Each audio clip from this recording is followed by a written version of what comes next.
everyone, I'm Franny with the Sherburne SWCD, and now that summer is in high gear, we thought it would be a good time to point out poison ivy since people are going to be recreating out in hiking trails and in the woods, so it's probably a good idea to know what poison ivy looks like so you can avoid it.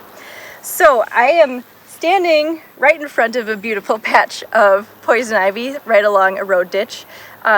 This is a common area to find them along road ditches, but also they grow in the woodlands, so if you're on a hiking trail they can easily be on the edges of hiking trails, so please stay on marked trails and avoid getting poison ivy on yourself. So we're going to go over some key identifiers to help you pick out which plant is poison ivy, because there are a few lookalikes that tend to grow in the same habitat, but poison ivy has some key characteristics to keep an eye out for. So we're going to carefully get close to one here without touching it. So you've probably heard the adage, leaves of three, let it be.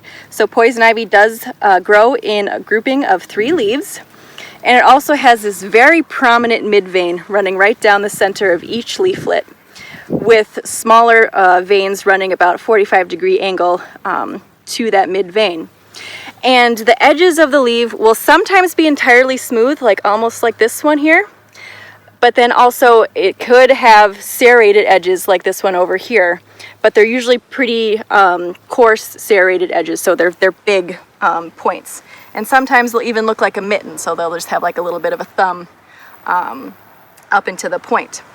And later in the season, poison ivy does develop white looking berries in a cluster right underneath the 3 leaflets, and those are actually used by birds in the winter time. And poison ivy is actually a native species. It's from Minnesota, but because of its irritating oils, it is on the Minnesota Department of Agriculture's noxious weed list.